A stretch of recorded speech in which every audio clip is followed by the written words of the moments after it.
যাবে। নে নে, এবার চল দেখি। চল চল চল চল।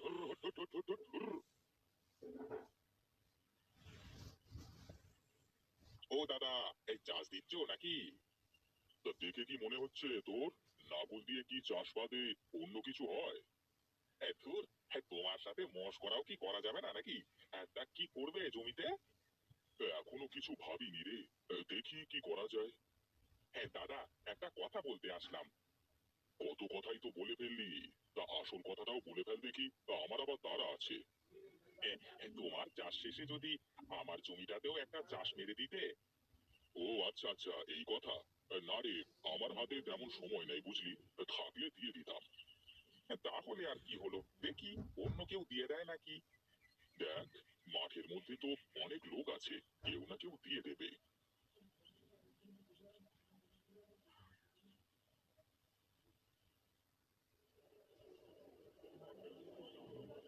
ও দাদা, এই সবজি কি সব টাটকা?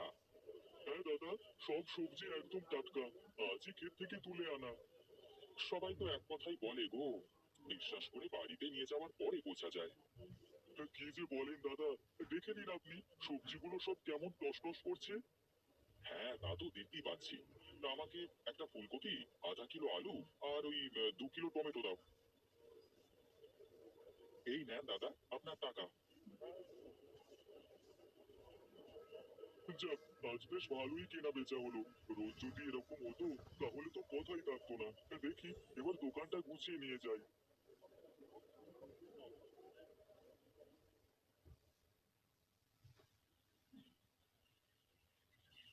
সুনীল, এই সুনীল, একবার একটু এইদিকে আয় তো দেখি। বল, কি বলবি? কি আর বলবো রে, বরদাকে বললাম আমার জমিটাতে একটা চাষ দিয়ে দিতে, কিন্তু দিল না। বললো সময় নেই। এখন বিপদে পড়ে গেছি ভাই। কিসের এত বিপদ রে আবার তোর? আরে একটা চাষ না দিলে তো এই জমিতে কোনো বীজ বুনতে পারতেছি না। আর সবারই তো কাজ, তাই না? আমি কার কাছে যে বলবো যে আমার জমিতে একটু চাষ দিয়ে দে, তুই বল। এখন আমি কি করতে পারি তাই বল দেখি। দেখ ভাই, তুই তো আমার খুব কাছের মানুষ। তুই একটা কাজ কর, তুই বাড়িতে গিয়ে একটু গরু আর নাগলটা নিয়ে আয়, আমি চাষ দিয়ে নিচ্ছি। আচ্ছা তুই থাক, আমি যে আগে দেখি বাড়ির কি পরিবেশ।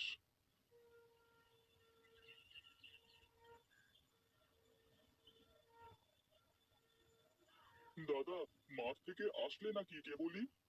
হ্যাঁ রে, এসেই তো গরু দুটোকে খেতে দিয়ে নিজেও এক মুঠো ভাত খেতে বসলাম। কেন রে, কিছু বলবি নাকি? না, তেমন কিছু না। রামু বলছিল ওর জমিতে নাকি একটা চাষ দেওয়া লাগবে, তাই আর কি। গরু দুটো বেশ খেটেছে বুঝলি। এখন দুটো খেয়ে দিয়ে একটু বিশ্রাম করুক। তুই ওকে গিয়ে বলে আয় ও বেলায় চাষ দিয়ে দেবো। এই এই তুই বস তো। বাজার থেকে আসতে না আসতেই খালি খালি ঝামেলা। আগে খেয়ে নে, তারপর যা করার করিস। তোমার ছোট বৌমা কোথায় মা? তাকে তো দেখছি না। কোথায় আর থাকবে, গিয়ে দেখো, ঘরেই আছে মনে হয়।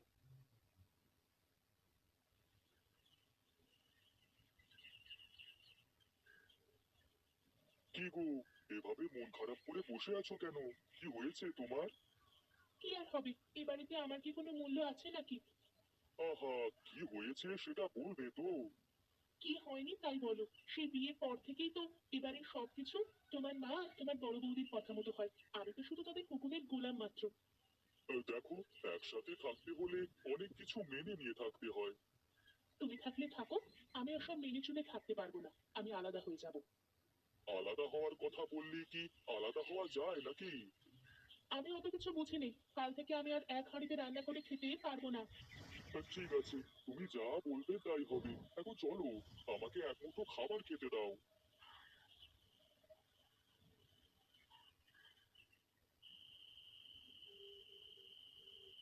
এবার বল সুনীল, কি বলবি? আমি বলছিলাম যে দাদা, কাল থেকে আমরা আর একসাথে খেতে পারবো না। এ কি বলিস রে সুনীল, দুই ভাই একসাথে থাকতে পারবে না? কেন থাকবো মা, এ বাড়িতে তো আপনি আর আপনার বড় ব্যাটার বউ যা বলেন তাই হয়। আমার কথার কি কোনো মূল্য নেই? ও মা, তা কেন